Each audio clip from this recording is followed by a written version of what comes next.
선생님, 네.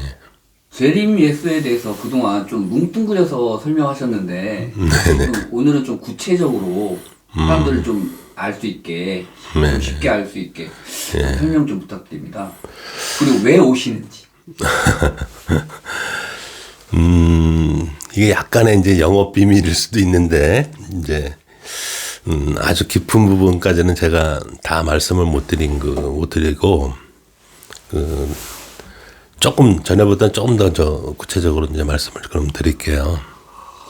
일단, 과거에 예수님이 오셨을 때도 목적이 뭐였냐면은, 야, 좀 봐봐. 너희들이 그렇게 뭐 예언을 통해서 뭐 말씀을 통해서 알려줘도 너희들이 자꾸 착각을 하고 오해를 하고 이해를 못하니까 샘플을 보여줄게 이거야. 샘플을 봐봐. 그러니까 인간의 입장에서도 그렇잖아요. 우리가 실제로 뭐를 보는 것과 들은 것과 뭐 읽은 것하고는 차이가 많이 지잖아요. 근데 딱 보고 나서 저 사람은 저렇게 행동을 하고 저렇게 말을 하고 저렇게 생각을 하네? 라고 샘플을 봤을 때는 우리가 훨씬 더 이해도가 빠르잖아요. 그러니까 마찬가지로 야, 그렇게 이제 샘플을 보여줬는데 2000년 동안 이렇게 흘러왔는데 너희들이 완전히 지금 거꾸로 가고 있네. 야, 이해를 전혀 못한 것 같아. 응? 그래. 한 번 더 샘플을 보여줄게. 예. 샘플을 보여줄게. 그 대신 저희가 전에도 말씀드렸다시피 이제 대칭적으로 보여주십니다. 이번에는 예전에 예수님은 하늘에서 땅으로 그리고 어떤 고난, 고행, 인내 뭐 이런 걸 보여주셨잖아요. 이번에는 땅에서 하늘로입니다. 그렇다는 얘기는 인간 중에 예수님이 결정이 되고 그리고 하늘로 최종적으로는 어떤 신의 경지, 어떻게 보면 이제 하늘의 경지, 뭔가 이제 신적인 존재까지도 되는 것까지도 볼 수 있는. 그리고 또 다른 아주 차이가 뭐냐면 부러움을 사는 존재예요. 쉽게 말하자면. 나 너무 저게 부러워. 저렇게 사는데도 잘 살 수 있네? 그러니까 하늘의 법칙대로 사는데도 너무 풍요롭고 너무 기쁘고 행복하고 배려심도 많고 외모도 훌륭하고 그러니까 모든 사람의 부러움을 살 수 있는 그러니까 흔히 말해서 뭔가 대중적으로 굉장히 부러움을 사는 스타와 같은 존재. 그렇게 부러움으로 보여주세요. 이번에는. 너희들 이거 부럽지? 이런 모습 부럽지? 그러면 이 사람처럼 해. 이 사람처럼 해도 너희들도 그렇게 될 수 있어. 하늘은 이렇게 고난과 고행, 인내만을 요구하는 게 아니라 이런 걸 통해서 너희가 성장을 해서 1.5에 가 있고 하늘의 뜻을 너희들이 이해하고 너희가 너의 어떻게 보면 너의 의식을 다 뜯어 고쳐서 1.5에 가 있으면 이렇게 풍요롭고 행복하게도 살 수 있는 거야. 그게 재림 예수님이 오시는 이유예요. 그런 샘플을 보여주시겠다는 거예요, 하나님이. 정말로 좀 충격적이네요. 네. 충격적이죠. 네. 네. 그래서 이 사람을 보면 이 사람이 뭐 옳고 그르고를 다 떠나서 그냥 부러운 거야. 나도 저렇게 되고 싶네. 예? 그게 가장 쉽겠죠. 어떻게 보면 사람들한테는. 권세를 다 갖게 되시겠네요. 그럼요. 모든 걸 다 가져요. 너무 부러운 거야. 야, 저렇게 물질적으로도 풍요롭고 권력도 최고의 권력을 갖고 있고 인성도 좋고 모든 면에서 다 부러운 거예요. 근데 또 그렇게 따지고 보면 오열들의 권력을 뺏긴다는 뜻도 되잖아요. 자, 보세요. 재림 예수님이 오셨는데 오열보다 레벨이 낮아. 그러면 그게 되겠어요? 그렇죠. 말이 안 되죠? 예?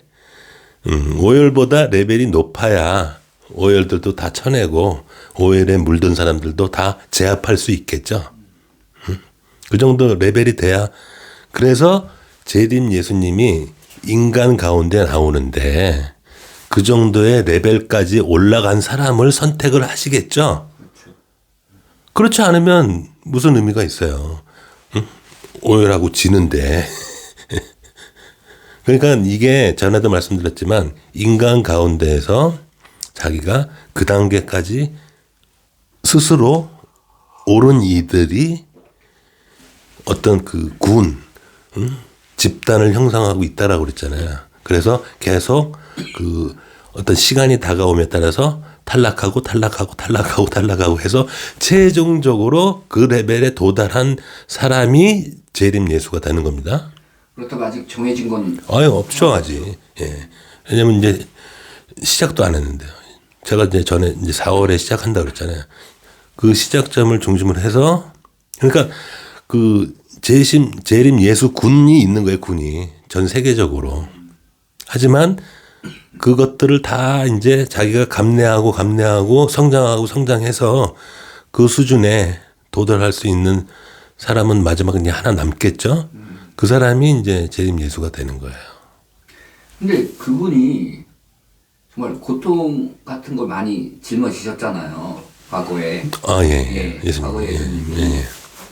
근데 이제 그분 하나가 어떻게 전 인류를 구원하시는 건지, 그분의 죽음 하나가 어찌 보면 하나의 죽음이잖아요. 그렇죠. 근데 왜 그런지 좀 납득이 안 가는 부분도 있거든요. 네. 저도 처음엔 그게 이제 납득이 안 갔는데 법칙을 공부하다 보니까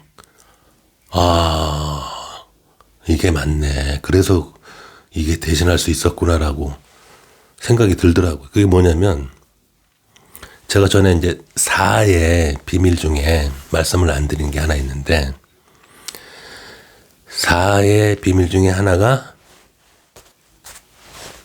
십자가예요. 십자가. 땅에서 하늘로라는 의미도 있지만 십자가, 도형으로 치면, 심벌로 치자면 십자가인데 왜 십자가냐. 그게 왜 삼각형,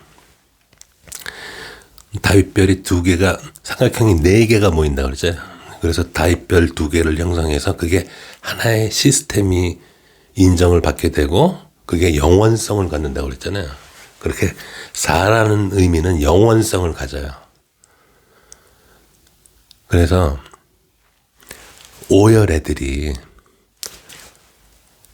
나쁜 짓 한, 자기 마음에 안 드는 오열을 처벌을 할 때 십자가형을 해요. 영원성. 예. 왜? 십자가에 매달아 놓으면 영원히 고통을 받아요. 영원히. 죽을 때 조금 아프면 그만 아니에요?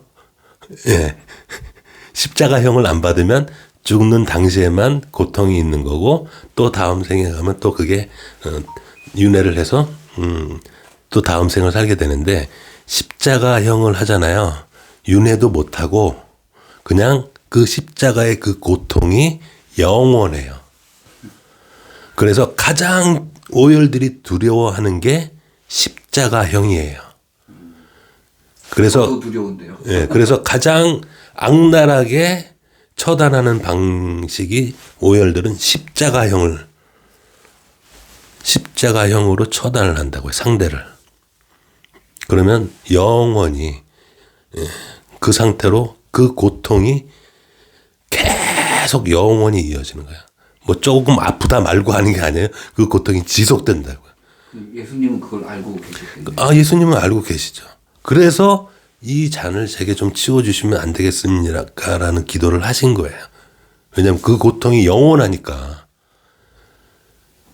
영원하고 그걸 벗어날 수가 없어요. 또 그 고통에서. 십자가형을 당한다라는 건.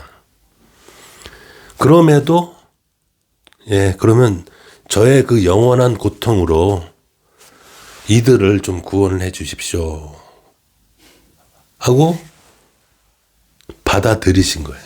그리고 하나님 입장에서는 그래 그 영원한 고통을 네가 하겠다고? 그래 그러면 다 구원해 줄게. 이게 말이 되죠? 예. 예? 100% 순도의 사랑 같은. 예. 그러니까 이렇게 할 수가 없다고요. 십자가형을 아시는 분이 자청해서 내가 영원한 고통을 받겠습니다라고 스스로 자유의지로 선택을 하셨다라는 게 굉장한 거예요, 이게. 그래서 모든 인간들의 죄를 사해 줄 수 있는 것과 이게 균형이 맞다고요. 그냥 하나의 죽음이 아니에요, 그냥. 예. 오히려 공평한 거네요. 예. 그게 딱 법칙대로인 거예요, 그러니까. 그러니까 하나님이 공짜가 없다라고 그러셨잖아요. 그 모든 사람의 잘못을 구원해 줄 수 있는 양에 무엇을 해. 근데 네가 그 어렵고 어려운 십자가형을 네가 자청한다고? 그러면 이게 균형이 맞지. 그래. 알았어. 그래서 그거를 당하시게 만들어 놓으시고 그래. 그러니까 예수님 스스로는 진짜 본인이 영원한 고통을 짊어지신 거예요. 근데 하나님이 그것까지 확인하신 거예요. 그러니까 실천했네. 그래. 알았어. 너 실천했으니까 그래. 내가 너를 영생을 부활을 시켜줄게. 이건 또 하나님의 의지인 거예요. 예수님이 그걸 아시고 선택한 게 아니에요. 예수님이 하나님이 부활해 주실 걸 알고 난 선택했어요라 그러면 하나님이 그걸 모르시겠어요? 그렇죠. 의도가 만약에 그쪽으로 향했다면 그럼요. 공평하지 않아요. 예. 너는 영원한 걸 알면서도 선택을 했네라고 해서 그게 구원이 이루어진 거고 그런 뜻을 받아들여서 하나님도 그래 그럼 내가 너 다시 부활시켜서 그런 겁니다. 예, 그러면 또 궁금한 게 하나 있는데 약간 세속적인 네. 궁금함이에요. 네. 재림 예수님이 권세를 다 갖게 된다고 하셨잖아요. 네네네. 그 주변 분들, 그를 도와줬던 분들, 뭐 그런 분들은 어떻게 될까요? 자, 이제 그렇게 재림 예수님이 자기의 의식을 고치고 고쳐서 진짜 오열도 칠 수 있는 레벨까지 올라가서 모든 이제 부와 권세를 다 얻어서 왕이 되잖아요. 실제로 그렇게 돼서 이제 왕이 돼서 전 세계를 다스리는데 각 나라들마다 또 혼자서 다스릴 수는 없잖아요. 그러니까 각 지역마다 나라들마다 다 이제 집정관이라고 할까요? 옛날로 치면 그런 왕들을 다 두게 돼 있어요. 그래서 성경책에 보시면 왕들이라고 나오죠. 예? 너희들이 하늘의 뜻을 따르면 너희도 그 왕들에 포함될 수 있어라고 얘기하는 게 그런 의미예요. 그러니까 제일 위에 재림 예수님이 있고 그 밑에 또 왕들이 있고 그 밑에 또 다시 또 조그만 왕들이 있겠죠? 호족처럼. 예. 네. 그리고 또 조그만 또 단위의 왕들이 있고 그렇게 모든 어떻게 보면 이제 집단마다 이제 이렇게 다 거기에 이제 책임자가 다 있는 거죠. 다. 나는 이 지역의 책임자, 너는 이 지역의 책임자. 그렇게 왕들이 다 있게 되는 거예요. 그리고 재림 예수님은 제일 위의 왕이시고. 근데 이게 참 묘하게 이런 말씀을 드려도 되겠나 모르겠는데 이 체계, 이것을 하늘의 체계라고 그래요. 이게 하늘의 체계는 이런 식으로 그 의식의 레벨이 높을수록 높은 위치의 역할을 맡기는 거예요. 그래서 절대로 낮은 의식의 사람이 높은 의식에 갈 수가 없어요. 그래서 반드시 자기보다 높은 위치에 있는 의식체들에게 절대 순응한다고요.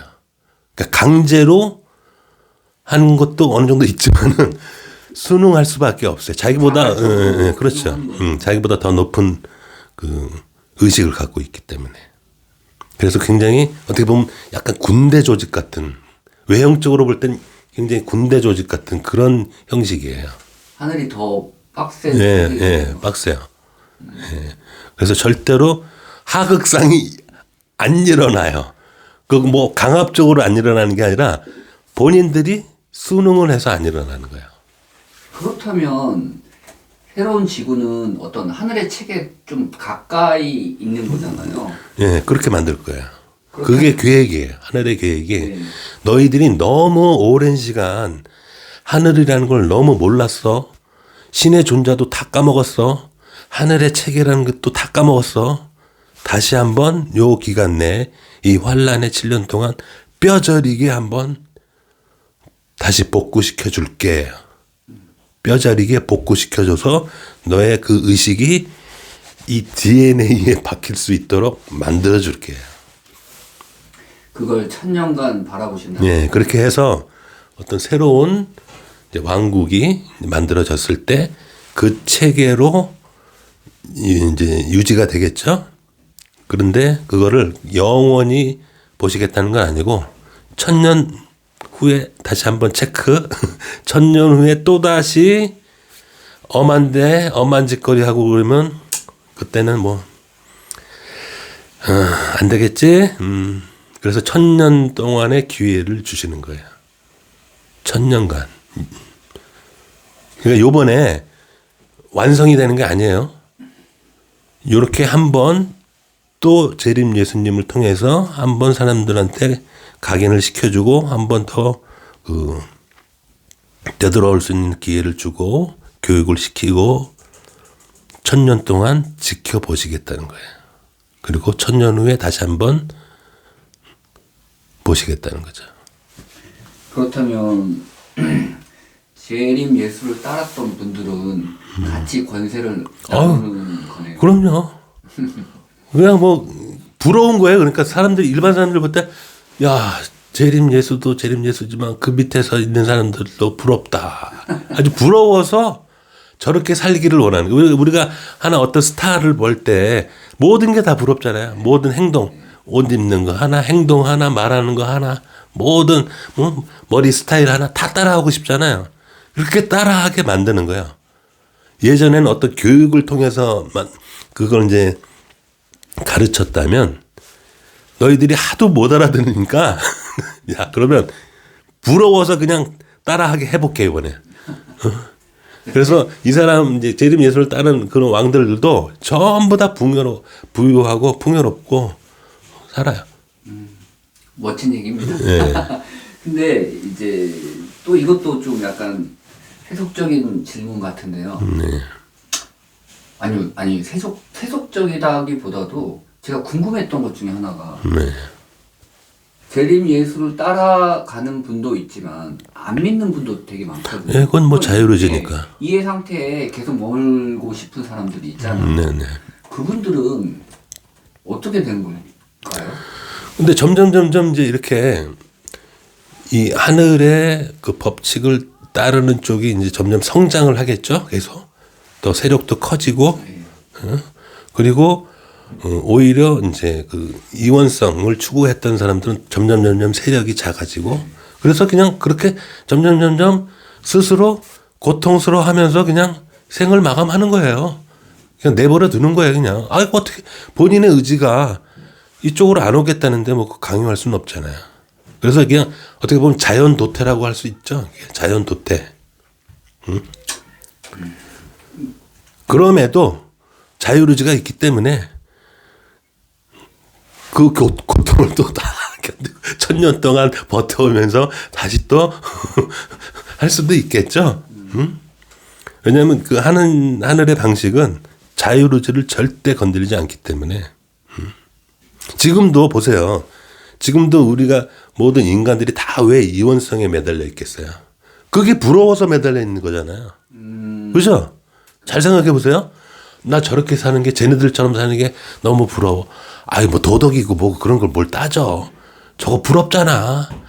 멋진 집에서 큰 집에서 멋진 차 굴리면서 자기가 하고 싶은 대로 돈 펑펑 써가면서 너무 부러워. 그래서 그 부러움에 그걸 따라하는 거잖아요. 그렇죠. 그렇다면 우리가 생각하기에 부자들, 우리가 인식하기엔 어떤 누군가를 핍박해가지고 어떤 걸 빼앗아서 부자 된 사람도, 물론 좋은 부자도 있겠지만 그렇게 생각하는 경우가 많잖아요. 악덕 기업, 뭐 이런 어떤 노예제도 같은. 그러면 재림예수는 어떤 방식으로 그 권세를 얻을까요? 완전히 반대예요. 그러니까 법칙을 다 지키고 나눠주고 베풀고 하는데도 희한하게 더 잘 돼. 그러니까 지금의 사고 방식, 지금의 고정 방식으로는 좀 이해하시기 힘들 거예요. 야, 어떻게 저렇게 하는데도 사업이 잘 될까? 어떻게 저렇게 하는데도 저게 성장하지? 어떻게 저렇게 하는데 풍요로울 수 있을까? 라고 생각할 수 있어요, 지금은.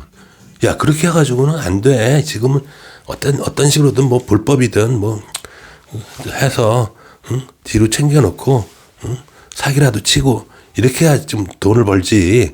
어떻게 저렇게 다 지킬 거 다 지키고. 아, 근데 지금 여기서 말하는 지킬 거는 하늘의 법을 지키는 거예요. 땅의 법을 지키는 게 아니라. 그리고 또 체계도 다 바뀐다고 그랬죠. 그렇게 다 해도, 예? 그런 식으로 다 자기가 베풀고 나누고 양보해도 더 잘 될 수 있다라는 샘플을 보여주신다니까요. 그러니까 지금은 이해가 안 되더라도 나중에 이제 보시면 알아요. 뭐 저렇게 했는데도 더 잘 사네. 아이고 부러워. 이렇게 되는 거예요. 그렇다면 그 천년 왕국에서 네. 재림 예수는 얼마까지 통치를 하실까요? 제가 알기로는 이것도 말씀드려야 되나? 영업 비밀인데 이거. 아, 그러면 넘어가는 걸로 하겠습니다. 영업 비밀인데 여기 그 성경에 보면 어떻게 나와 있어요? 영원히 통치하시리라 믿사옵니다라는 기도가 나와요. 믿사옵니다.